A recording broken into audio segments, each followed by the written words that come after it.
ಇದನ್ನ? ಏನ್ ಆಟ ಆಡ್ತಾ ಇದ್ದೀರಾ? ಜನಸಂಪರ್ಕ ಸಭೆ ಏನು ಬೇಕಾಬಿಟ್ಟಿ ಮಾಡ್ತಾ ಇದೀವ ನಾವು ಸಿಎಂ ಕ್ಷೇತ್ರದಲ್ಲಿ. ಸಿಎಂ ಕ್ಷೇತ್ರದಲ್ಲಿ ಹೆಂಗ್ ಮಾಡಿದ್ರೆ ಬೇರೆ ಕಡೆ ಹೆಂಗ್ರಿ ಕೆಲಸ ಮಾಡ್ತೀರಾ ನೀವು? ಈಗ ಅವ್ನು ಯಾರು ಇದನ್ನಲ್ಲ, ಅವ್ನ ಫಸ್ಟ್ ತೆಗಿರಿಲ್ಲ, ತಕ್ಷಣ ಕ್ರಮ ತೆಗಿಬೇಕು ಅವ್ನು. ಈಗ ಯಾರು ಒಬ್ರು ಕಳಿಸಿ.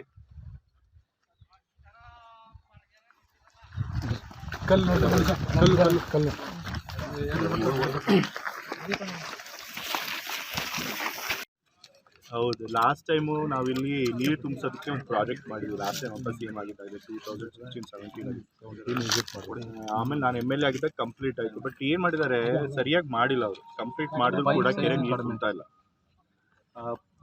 ಗ್ರಾಮಸ್ಥೆಲ್ಲ ಏನು ಹೇಳ್ತಾರೆ, ಪೈಪ್ದೇ ಪ್ರಾಬ್ಲಮ್ಮು, ಪೈಪು ತುಂಬ ಸಣ್ಣದು ಹಾಕಿದ್ದಾರೆ ಡಯಾಮೀಟರ್, ಅದಕ್ಕೆ ತುಂಬ್ತಿಲ್ಲ ಅಂತ ಹೇಳ್ತಾರೆ. ಸೊ ನೀವು ಅಲ್ಲ, ಒಂದ್ಸರಿ ನೀವು ಅದಕ್ಕೆ ನೀವು ಕರೆಕ್ಟಾಗಿ ಸ್ಟಡಿ ಮಾಡಿಸಿ ಏನು ಪ್ರಾಬ್ಲಮ್ಮು, ಯಾತಿ ಕೆರೆ ತುಂಬ್ತಿಲ್ಲ ನೋಡಬೇಕು. ಮತ್ತು ಅದೇ ರೀತಿ ಚಿಕ್ಕ ದೊಡ್ಡ ಹೊಮ್ಮ ಕೆರೆ ಅಂತಲೂ ಇದೆ, ಅದು ಇದೇ ಪ್ರಾಬ್ಲಮ್ ಇದೆ. ಇವೆರಡೂ ಕೆರೆಗೆ ತುಂಬೋದಕ್ಕೆ ಏನು ಮಾಡಬೇಕು ಸ್ವಲ್ಪ ನೋಡ್ಬಿಟ್ಟು ಅದಕ್ಕೆ ಮಾಡಿಸಿ, ಇನ್ಸ್ಪೆಕ್ಷನ್ ಮಾಡಿಸ್ಬಿಟ್ಟು ಮಾಡಿ ಅದು ಕರೆಕ್ಟಾಗಿ. ಪ್ಯಾರಲಲ್ ಪೈಪ್ ಲೈನ್ 70 ಲಕ್ಷದ. ಮತ್ತೆ ಈಗಾಗಲೇ ಹೊಮ್ಮದ ಕೆರೆಗೆ ಅಲ್ಲಿ ಇಂಜಿನಿಯರ್ಗಳು ಇನ್ನೊಂದು ಪ್ಯಾರಲಲ್ ಪೈಪ್ ಹಾಕಿ ತುಂಬಿಸ್ತೀವಿ ಅಂತ ಹೇಳಿದ್ರು ಹೊಮ್ಮದ ಕೆರೆಗೆ. ಅದಕ್ಕೆ ಪ್ರಪೋಸಲ್ ಬಂದಿದೆ. ಒಂದ್ಸರಿ ನೋಡಿ ಯಾವ್ದು ಕರೆಕ್ಟ್.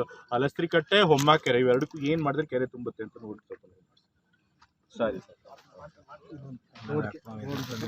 ರೋಡ್ ಮಾಡ್ಕೊಡಿ.